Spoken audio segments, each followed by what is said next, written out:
God bless America. Hello, everybody. I am the Talk Radio Protege. This is the Protege program. Thank you all for joining me on this fabulous Wednesday. The biggest stories from the day remain the Manafort conviction and the Cohen plea deal. I'm just going to go give you the brief synopsis, the very, very brief synopsis of these of the discussions that have been going on. Some in the media are speculating how the Manafort conviction will affect the Mueller investigation and whether or not he might get a presidential pardon. Michael Cohen's lawyer, Lanny Davis, who has previously served as special counsel to Bill Clinton, is making media rounds, making dangerous claims about what Cohen knows. And I call them dangerous because they're dangerous for President Trump. And really, I don't want to spend a whole lot more time talking about just those events. So I want to ask you to try an exercise with me today. And I say try because what I'm asking you to do is very difficult to do. Just because, as humans, we can't simply forget that something happened, especially if that something is extremely impactful on our lives. And I'm going to be striving to participate in this exercise with you. So let's do this together. Let's try and take a step back from these events and ask some difficult questions.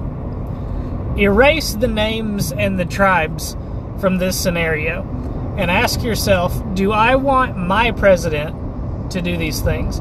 Do I want my president to have stooped a couple of women, let's say regardless of their profession, and then to have to try and secretly pay those women off? Do I want my president to allegedly conspire to evade the law in the making of these payments? Now, I'm not going to share my answer with you just yet, but if you've got your answer in mind and you feel like sharing it at this time, go ahead, pause the video, scroll down, and leave your comment. Now, ask yourself, is this behavior worth the policy that has come with it? Now, what tribe you belong to is going to influence your answer, obviously, because we're talking. Obviously, you can't actually erase the names from this scenario. We're talking about a president who,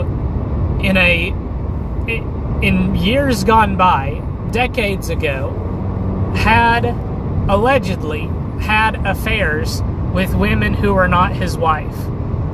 And now, decades later, is alleged to have paid off those women using the services of an individual that result in-kind campaign finance contributions, which is illegal, in excess of $2,700.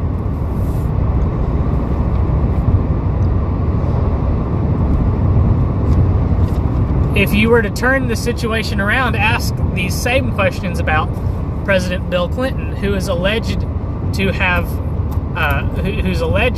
raped Juanita Broaddrick, who is alleged to have sexually abused a couple of other women, who is alleged to have had a sexual relationship with an intern in the White House, Monica Lewinsky. I believe that one is admitted at this point.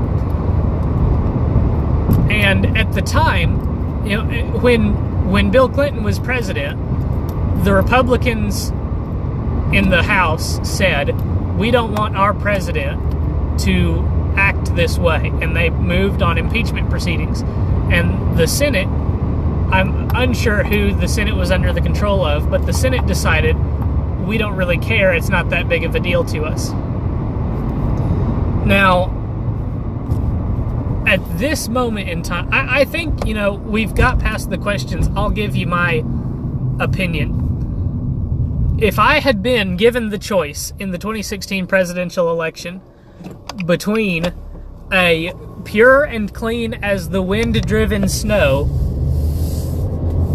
socialist Democrat or Donald J. Trump, I would have voted for Donald Trump. If I had been given the choice between a pure and clean as the wind-driven snow conservative and Donald Trump, I would have voted for the conservative. But I was not given either of those choices. I was given the choice between two people that have done things in the past that I don't think that I would do in my worst nightmares, that I consider to be morally wrong.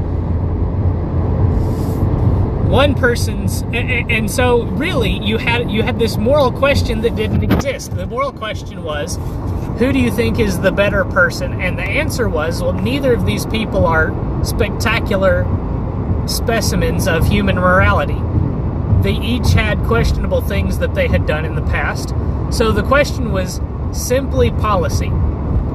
Do you think that this person as president is going to enact policy that's going to be good for the country? And I measured and said, we have a bad apple over here that's going to enact policy that I don't think is good for the country, and we have a bad apple over here that is going to enact policy that I think is good for the country. So I'm gonna take a bite out of that apple. That apple is still going to be bitter, but it's going to be better for me in the long run. Do you see what I'm saying? A lot of people on the right are asking these questions about the president. You know, Ben Shapiro, he's during the general election, he was an ever-Trumper, and during the administration of Donald Trump as the president, he has given criticism and praise where they both are due, I think.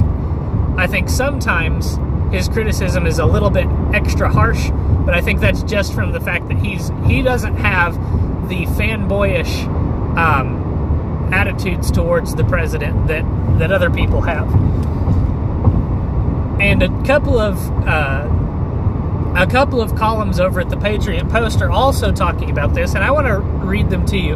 Now, I don't want to get in the habit of reading columns in verbatim as a substitute for content, but I think that these two columns are kind of like two sides of the same coin.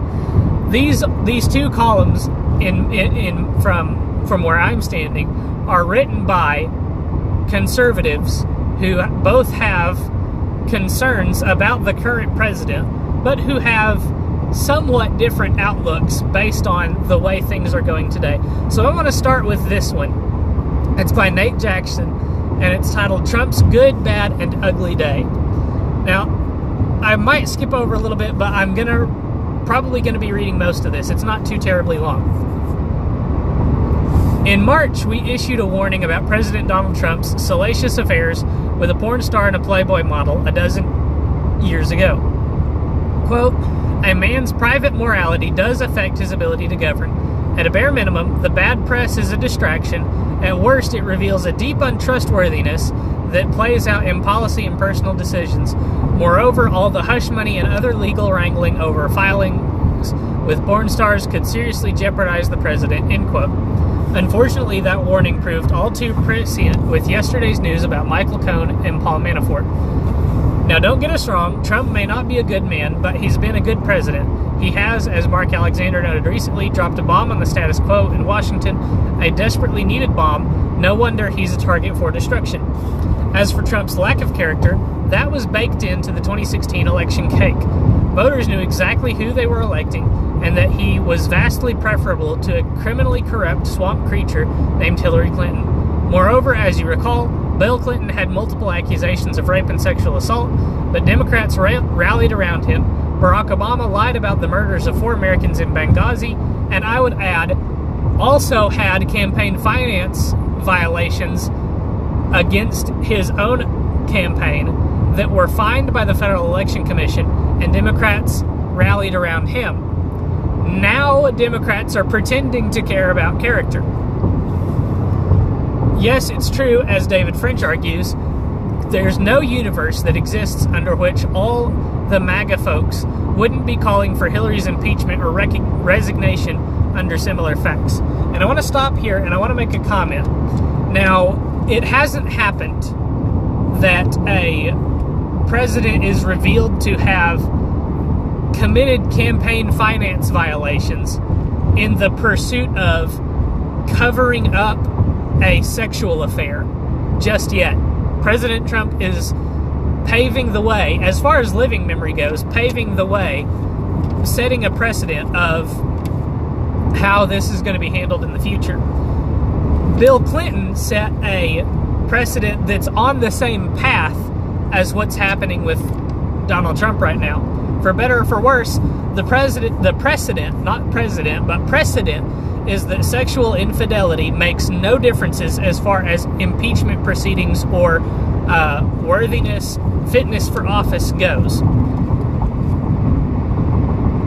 As far as these campaign finance violations go, you can try to erase the names and change the tribes and see if you can critically examine how you would react had Hillary Clinton, had it been revealed that Hillary Clinton had, at the very least shadily, at the worst illegally, directed one of her attorneys to discreetly pay off male paramours of hers whom she had extramarital affairs with 10 years before an election in which their stories were coming up, and she paid them off and then didn't report those to the Federal Election Commission. Now, if you can critically say that you would react the exact same way to Hillary Clinton doing exactly what President Trump has done, then, congratulations, you're a bigger man than I am. I, myself, I think that campaign finance in its current state is it's very complicated, and I'm not going to pretend that I have a perfect understanding of the laws, but I do think that they are extremely complicated and in some cases even draconian. There's an attempt being made with these laws, however misguided it may or may not be, to make sure that the American people know who is backing the candidates for president and knows what kind of people are backing this candidate for these candidates for probably more than president, probably for all federal elections. So there's something to be said for the spirit of these campaign finance laws, but in the reality, in the implementation, they don't work out, I think, in a lot of cases, as they were intended to work out when the bill was originally passed. But let's move on. Which brings us to the facts about Cohen and Manafort. Cohen, the president's former lawyer, pleaded guilty to tax evasion, illegal campaign contributions, and making false statements to secure a loan. As part of his effort to obtain a better plea deal, he threw Trump under the bus, alleging that a candidate for federal office, who is obviously President Trump, ordered and reimbursed hush money payments to a mistress for the principal purpose of influencing the election. A violation of campaign finance law because these in-kind contributions by Cohen exceed the legal limit. That's a serious charge, but it's a difficult one to prove. As Harvard law professor Alan Dershowitz said of the Cohen deal, it's not nearly as deadly lethal to Trump as some have portrayed it as being. Now, the reason it's so difficult to prove that Trump told Cohen to do this thing in violation of campaign finance law is because there is nowhere on the tape that Cohen released or was leaked by somebody in the Mueller investigation where Trump says we can't let this out for the sake of the election. If Trump was on tape saying this is too bad for the election, we have to shut it down, that would be very damning. That would be a very damning statement, very damning evidence. But to my knowledge, that statement doesn't exist. So there's an argument to be made that there was a different motive for making these hush money payments besides the campaign. The campaign was definitely affected by whether or not these stories came out. How it was affected, we can never know. But I will not try to deny that the campaign was affected. But if this was not if these charges were incurred, if this money was spent so as to do it for a reason other than the campaign, then it falls under personal expenses and it's not a campaign finance violation. Cohen's lawyer, Lanny Davis, is a leftist who was special counsel of Bill Clinton, so he knows how to protect a Democrat and attack a Republican. Manafort was targeted by Mueller's team. I want to skip this paragraph just for the moment because I think that Manafort is not nearly as relevant as Cohen in this case. As Molly Hemingway points out, one of Manafort's associates in the whole lobbying enterprise was Democrat Tony Podesta, who has yet to be indicted for his role. The obvious double standard and specific political targeting actually helps Trump politically. Now, I want to speak to this for a moment. I've told you guys on a couple of occasions that I love the show Blue Bloods. It gives, if it's accurate, it gives a insight into all levels of the criminal justice system, from on-the-ground policing to detective work to the prosecutions to the trials and different things like that. And so often in this television show, a criminal is never offered immunity for anything. The best thing that they are offered is a heavily reduced sentence. They are told very often in the show, your alternatives is to never see daylight from outside of a jail cell ever again, or cooperate and get a heavily reduced sentence. So I find it, in my opinion, it's abnormal that a criminal would get an immunity deal to testify against somebody for things that people have very rarely been prosecuted under, and that's what Manafort was prosecuted for. For time's sake, I'm going to go ahead and go over to the next piece. This is by Walter Williams, and it's titled "Bad Man, Good Presidents." I believe this one is substantially shorter. With the continuing hysteria about Donald Trump's presidency, a few questions come to mind. The first, can a bad man become a good president? The second, does one's being a good man guarantee he'll be a good president? Third, does having a good president require a good man? Is there any evidence of Lord Acton's argument that great men are almost always bad men? I think, this is, again, still from the column, I think former President Jimmy Carter was a good man who became a weak and bad president, both in domestic matters and in foreign affairs. President Bill Clinton, who was a bad man, who became a reasonably good president in domestic and foreign matters. But then there was that impeachment issue that greatly tarnished his presidency. What about our current president? I think Trump's personal behavior prior to his presidency is not something we'd call high character. Inserting my line here, you might say he could be called a bad man. Back to the column. We might put him down as a bad man, but what about his presidency? I think that he'd qualify for this description: a bad man, but good president. The average reader might ask, Williams, what's your evidence?